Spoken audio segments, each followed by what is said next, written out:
So far, we've really just been looking at problems where there's a single torque.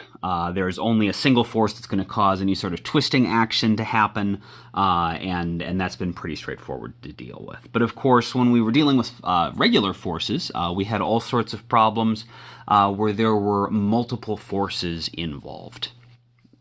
And we knew that if we added them all together to get what we called the net force, there was a relationship for how that was connected to everything that we called Newton's second law, which was that the net force, the total of all the forces, was equal to the mass times the acceleration. So that's the linear version. And so our angular version should look exactly the same. We already talked about that. If there's just one force, just like if there's one force, the force is the mass times the acceleration. The angular force, the torque, is equal to the angular mass, the moment of inertia, times the angular acceleration. Well, if you have a whole bunch of angular forces, a whole bunch of torques, then the net torque, or the total torque, has to equal the moment of inertia of your entire object times the total angular acceleration. And just like with the linear version of the net force points in the same direction as the acceleration. Your net torque, the total of all the torques, is going to point in the same direction as your angular acceleration.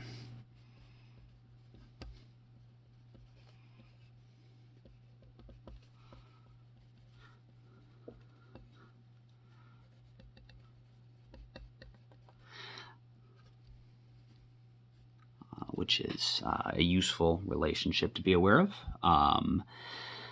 And as far as finding the net torque, you find it the same way you find the net force. You just add all the forces up to find the net force. So you find the net torque by adding all of the torques together. So it's just the sum of all the individual torques. And this gets ugly if you have torques in 3 dimensions, because you have objects that are forces that are trying to twist or rotate something in a bunch of different planes. But most of our problems that we're going to do are focused in a single plane, which means that the only 2 directions something can be torqued are either going to be clockwise or counterclockwise. So positive for counterclockwise, negative for clockwise, which means that for us, finding the net torque is a lot like finding the net force if we just have a one-dimensional problem where we could only, in a linear sense, pull it forwards or backwards. We would just have positive or negative forces. You instead are just going to take all of the individual torques if everything is in the same plane. Remember, we use positive for counterclockwise torque, so any sort of torque that would be trying to turn the object in the counterclockwise direction, you're going to give a positive sign to. If it's trying to turn the object in the negative direction, it's clockwise, and then you just literally add all of them up, and that'll tell you your net torque.